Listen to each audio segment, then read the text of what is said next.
Welcome to the Cheating Secrets channel.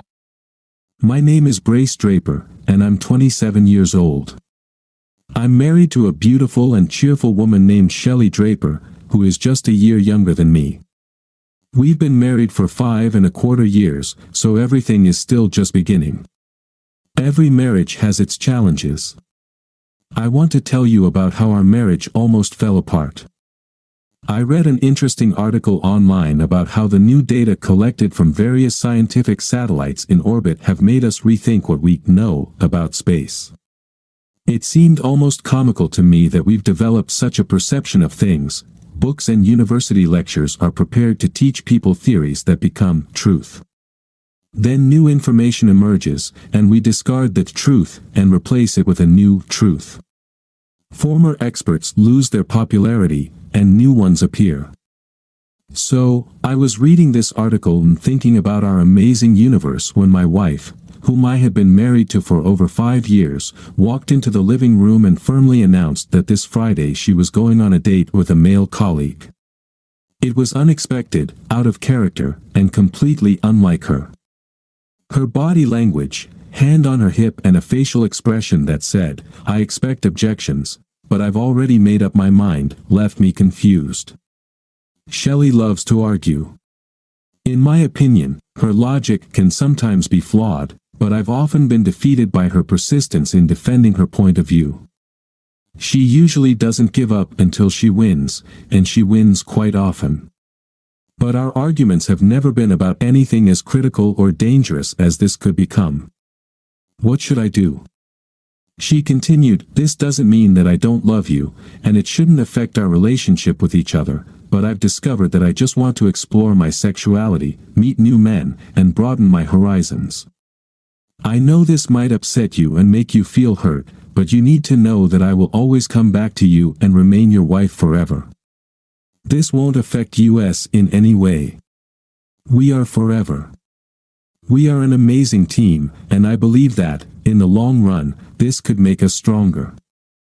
And, who knows, maybe I'll learn a few tricks that we can share with each other to improve our time in the bedroom." I sat there, inertly trying not to explode, while a flood of reactions rushed through my mind. Strangle her. Beat her half to death. Threaten divorce. Threaten a bloody mess. Yes, a bloody mess was high on my list. Cry and grind my teeth.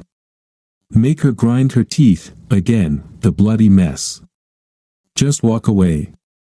Argue, argue, argue. As her scripted speech, I was sure it was scripted, rehearsed, and possibly even co-written by someone else, came to an end. A thought crossed my mind: this changes the game, our game. It means we need to establish new rules. How could I make her understand my point of view? This thought was triggered by an old memory of reading about Tom Sawyer and his fence painting trick. In that story by Mark Twain, Tom made a terrible chore seem appealing to his friends and got them to do his work by changing their perception. Perception. Perception is reality. This changed everything.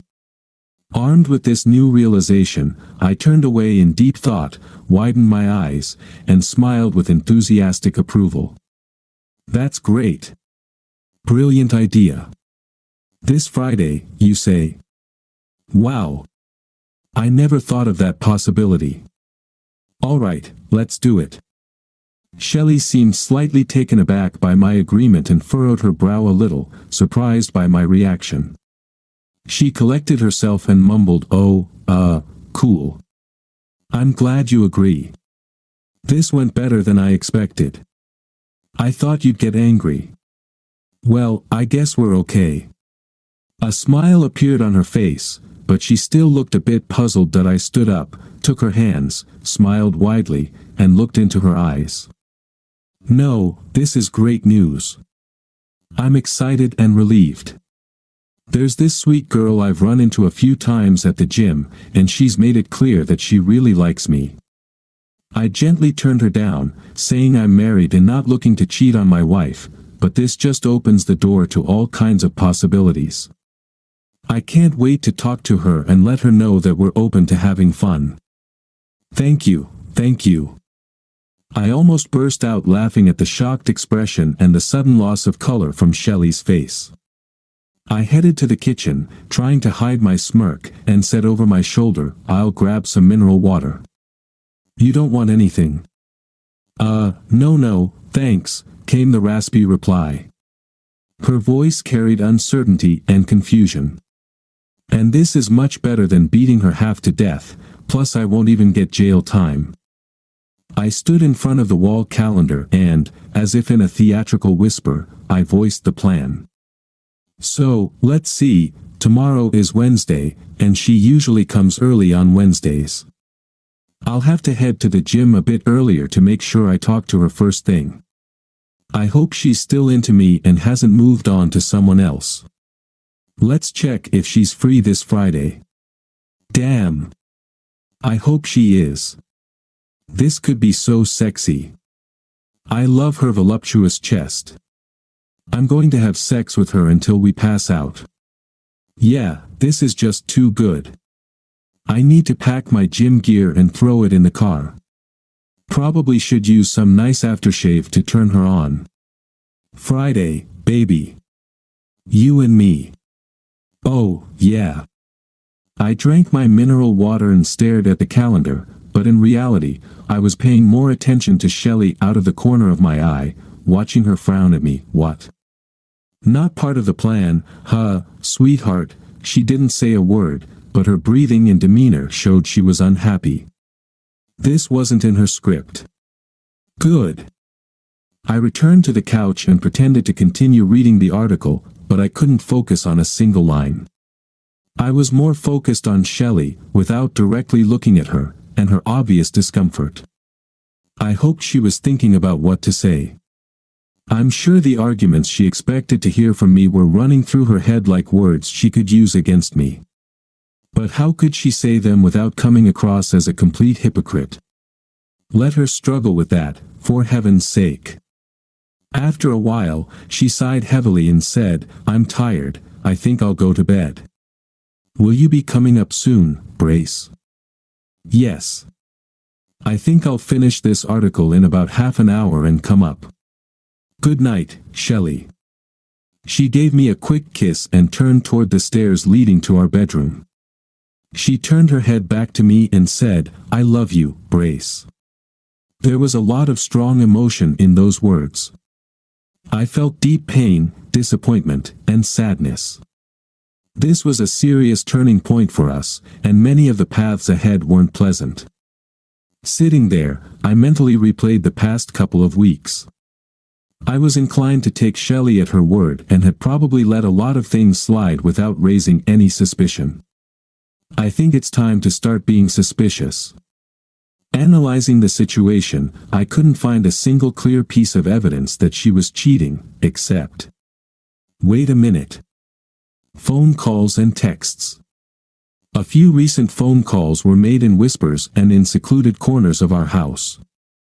When I asked about them, she said they were from her sister and that they were personal, adding that she had the right to her privacy.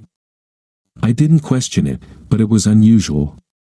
Normally, calls to and from her sister were taken when we were together, and they never seemed personal.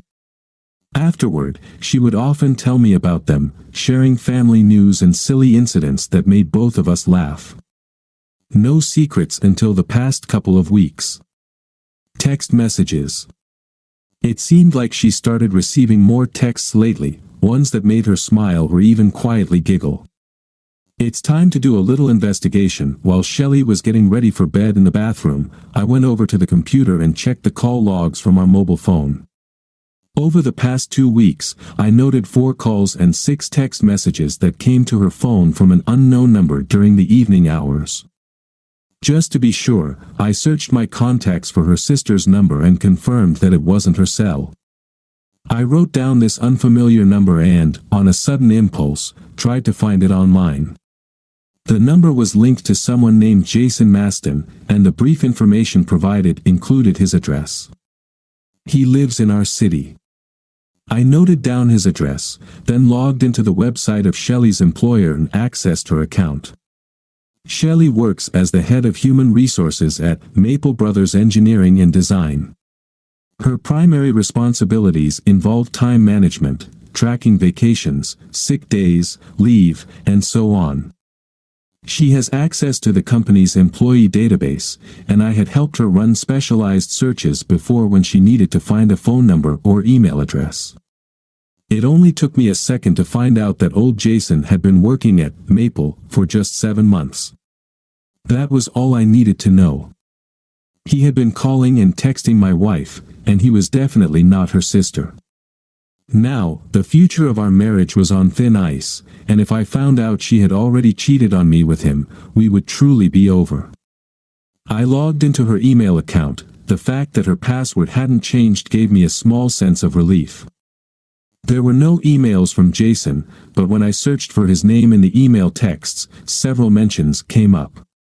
It seemed that a woman named Darcy Sellers had informed Shelley that Jason was asking about her and trying to get her personal information.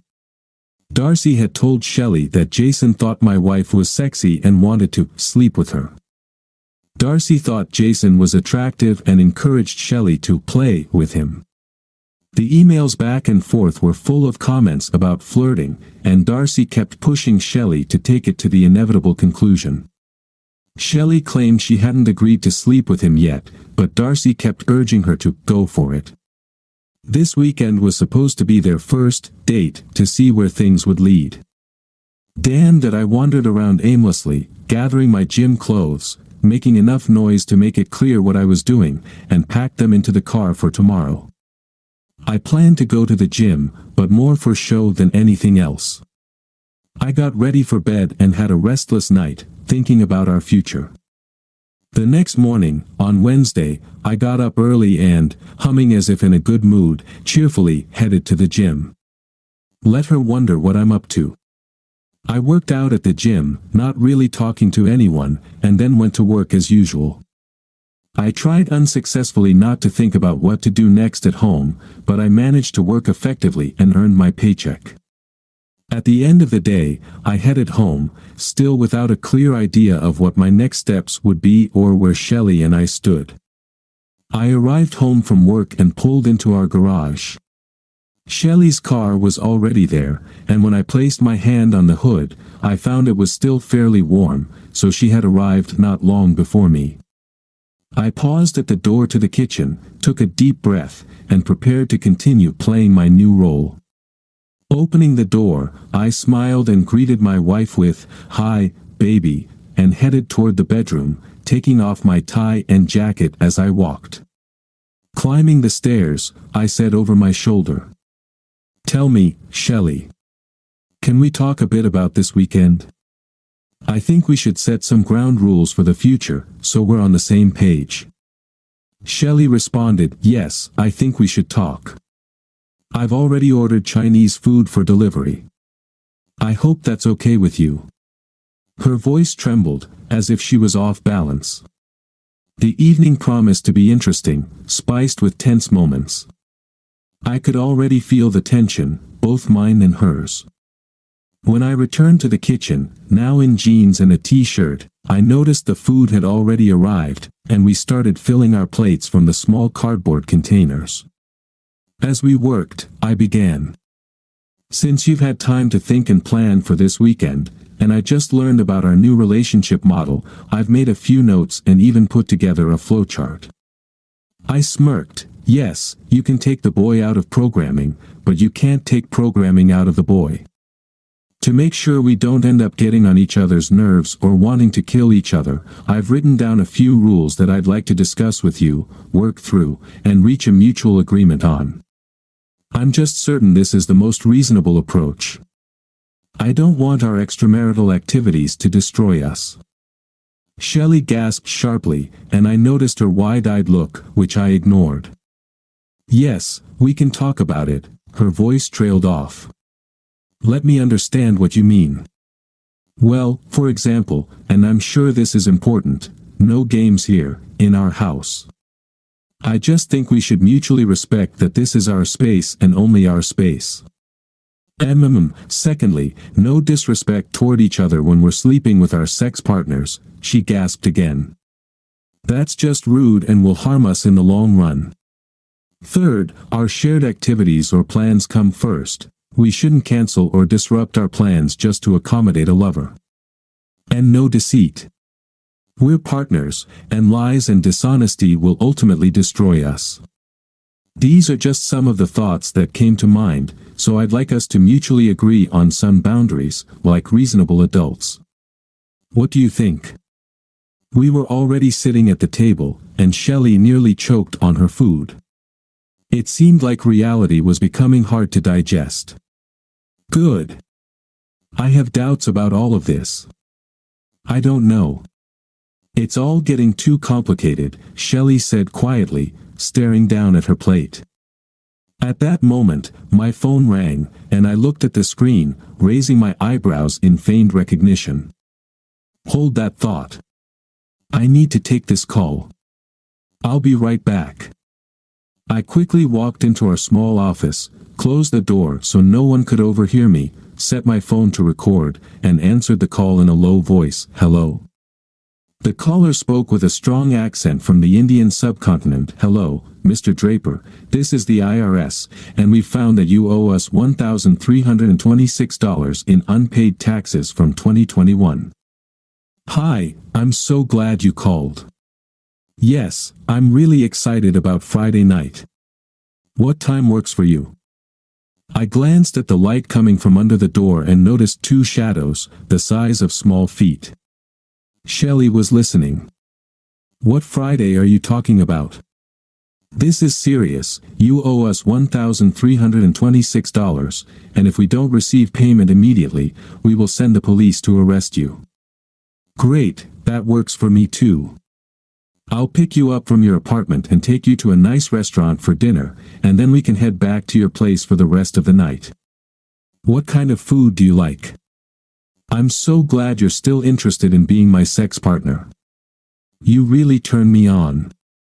We're not going on a date. We'll send the police to arrest you if you don't go and buy gift cards for the amount of $1,326 and give us the card numbers. Do you really think this is some kind of joke? Oh, you naughty girl. Yes, of course, we can skip dinner and just eat at your place. But I wanted to treat you properly, which is why I suggested going out for dinner. The whole weekend? We can arrange that too, if we both decide that's what we want. Yeah, I don't see a problem with that. What's wrong with you? When the police arrive, I'll make sure they teach you some manners. This is very serious. You're going to regret this. I laughed. All right. I promise I'll treat you right, straight in your bed. You're driving me crazy. The caller's frustration was off the charts. Screw you, idiot. The police are already on their way. You'll regret ever dealing with me. By the time you get out of prison, you'll be an old man. Thanks for calling, you made my evening. I'm looking forward to Friday. Sleep well and dream of me. Bye-bye, darling. I ended the call, though I think they hung up before I said the last word. What a wonderful call. It felt like I was having sex with two people at once. I had to pause to calm down and avoid laughing out loud. When I opened the door, I saw Shelley's face, pale as ash. Who was that? I had to stop myself from blurting out, Jake from State Farm. Instead, I told the truth. I thought it was an important call I was expecting, but it turned out to be some idiot pretending to be the IRS, demanding that I buy gift cards. I think it's really sad that scammers try to make people believe this crap. It makes me sick. I guess I'll have to warm up my food now. What a waste of time.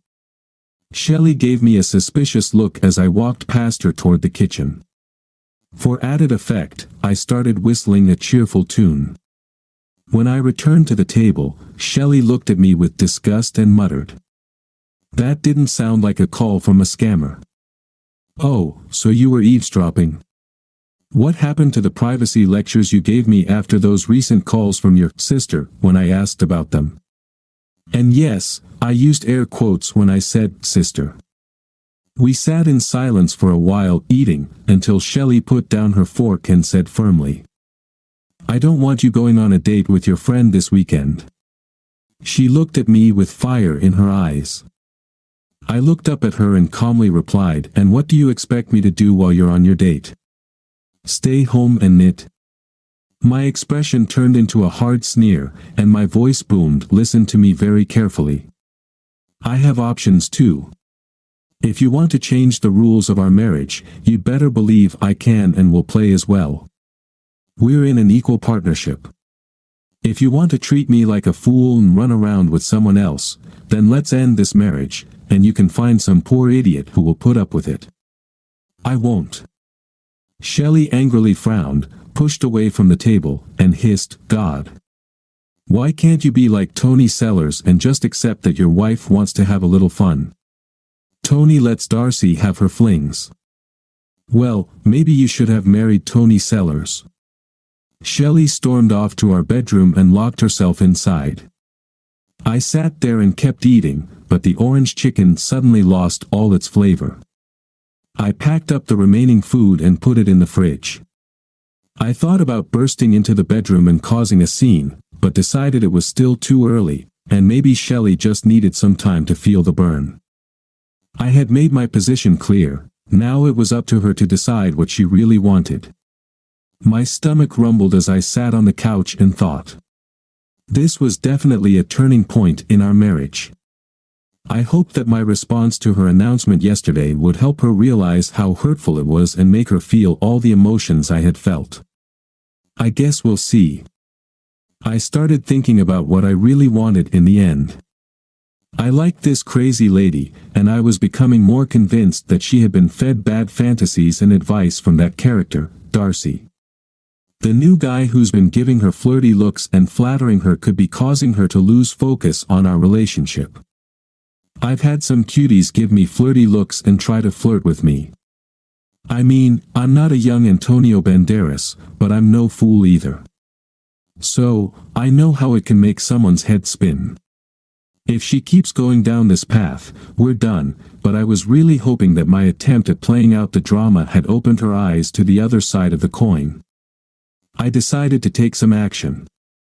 I looked up information about divorce in our state, and it became clear that everything would be split 50-50 since we both earn about the same, we don't have children, the house is small, and there's no significant capital worth mentioning. I filled out and printed the divorce papers, then researched prenuptial agreements as a way to establish new rules, since our game is changing. Trust in my mind had been seriously shaken. At the very least, we were about to have a very serious conversation at the table. I was tired of being accommodating and passive. I'm sure her statement yesterday was a way to test the waters and that she hadn't done anything yet that could destroy our marriage, yet. However, I wasn't going to agree to reconciliation if she had already cheated. I wandered around aimlessly, not really accomplishing anything, just stalling for time, giving Shelley space to think. I waited. More than an hour and a half passed before I heard the bedroom door open, and Shelley quietly entered the living room. From the way she walked, I could tell her demeanor had changed. "Can I talk to you, Brace?" Her voice was quiet and remorseful, nothing like it had been last night. "Of course. Come, sit next to me." I tried to sound as open and receptive as possible. I patted the couch beside me as an invitation. "Brace, I realize I've been acting foolishly." I almost gasped at those words. How far had this gone? Was it really over between us? I stayed still and could hardly breathe. I've been flirting and having lunch with a guy from work, and I told him I'd go on a date with him this weekend. My friend, Darcy, pushed me into it.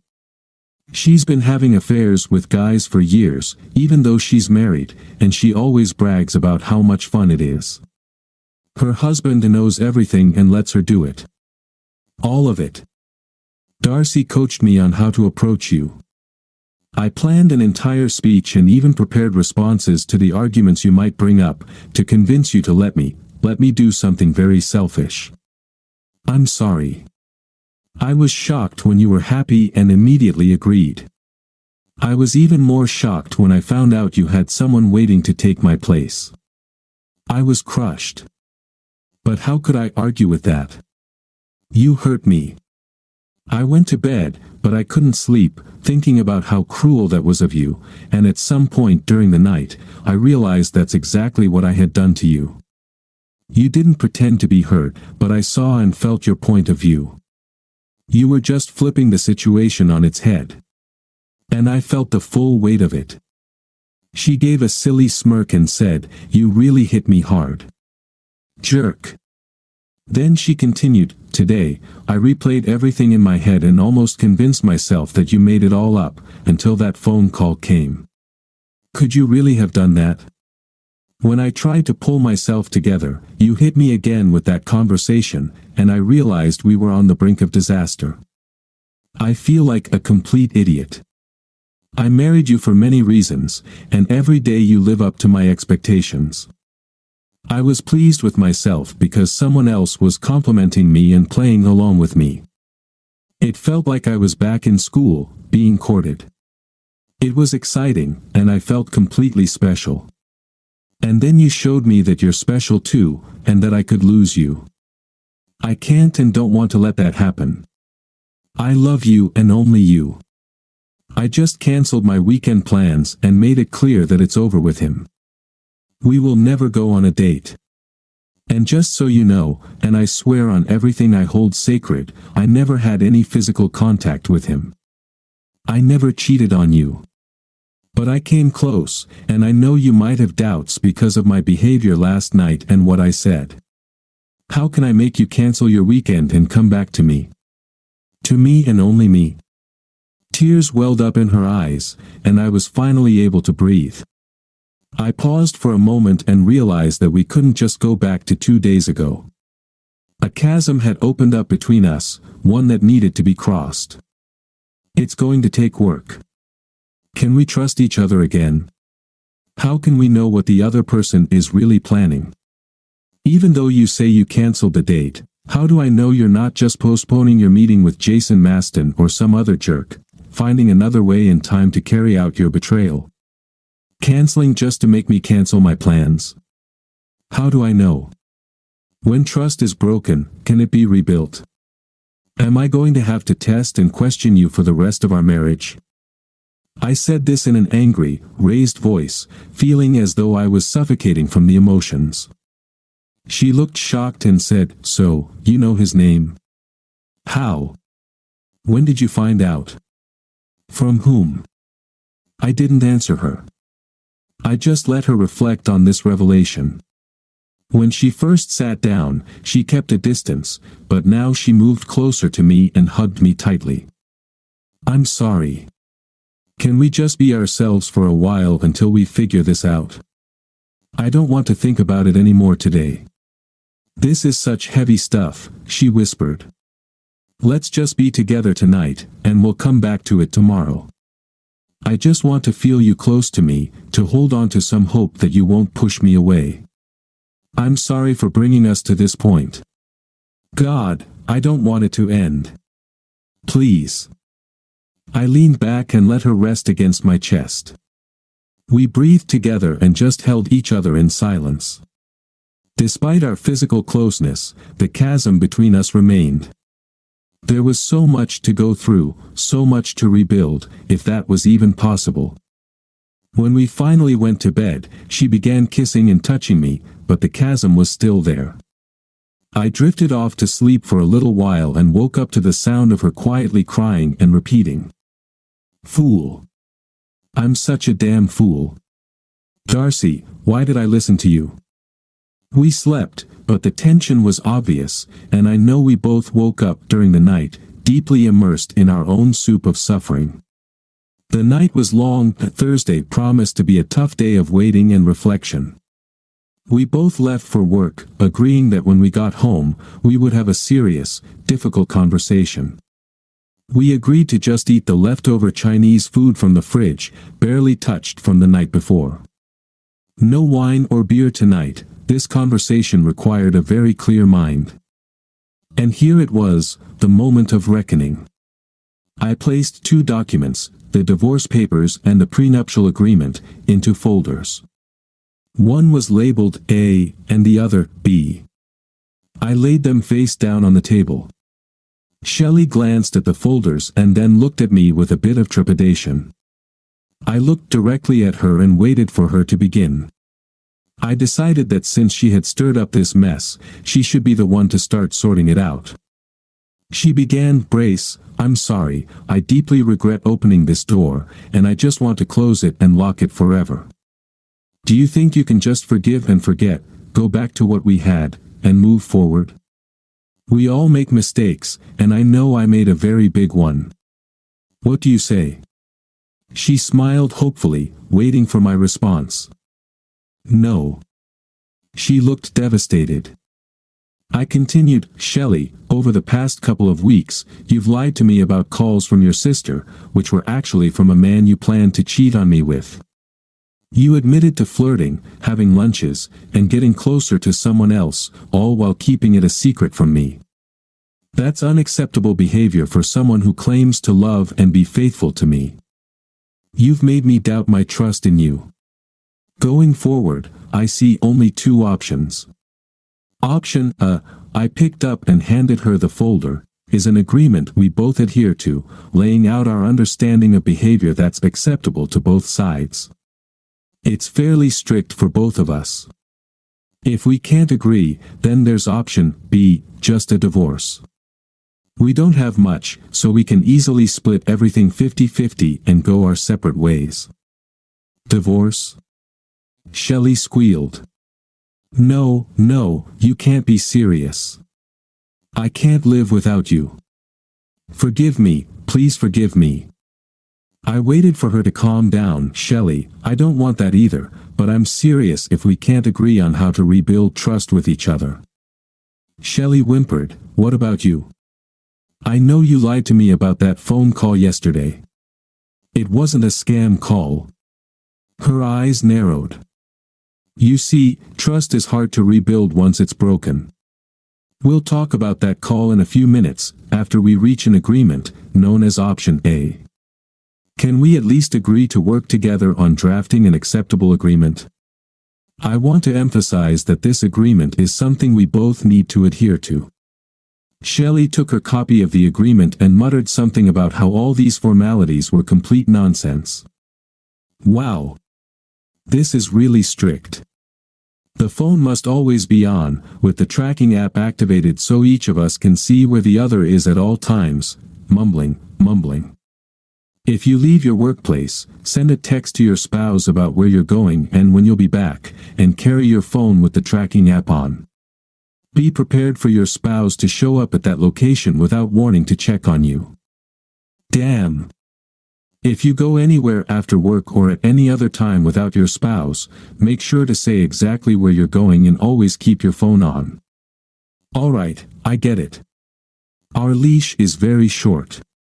I really hope we can eventually reach a point where we both consider these things unnecessary." She set aside her copy and looked at me intently. "I can't believe we've come to this, but I understand.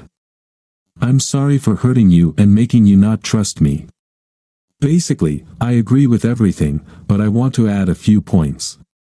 More positivity, like spending more time together, going on dates just the two of us, and really talking about everything, what we're doing, feeling, and dreaming about. I want us to become stronger.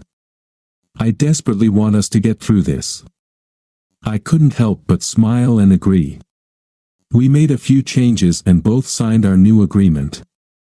Shelley gave a silly grin and said, "Maybe we should add that we agree to have serious sex very regularly, so we're either too tired or too in love to look at anyone else."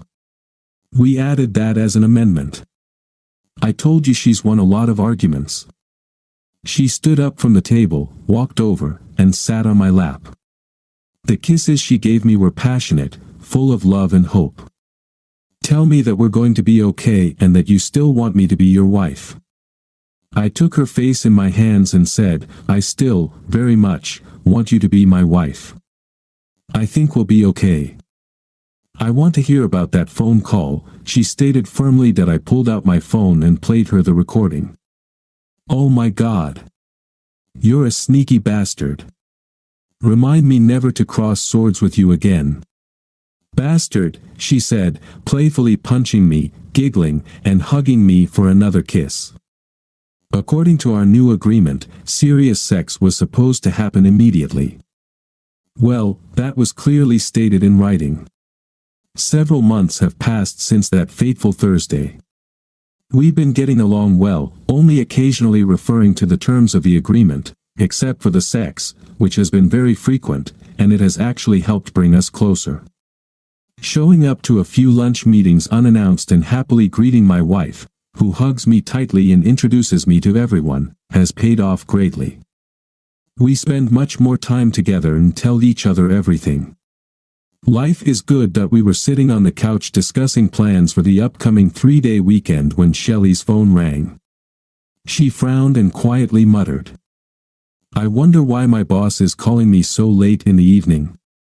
"Hi, Betty, what a surprise. Is everything okay?" There was some conversation from the phone, but I couldn't make out anything. Shelley gasped, "You're kidding.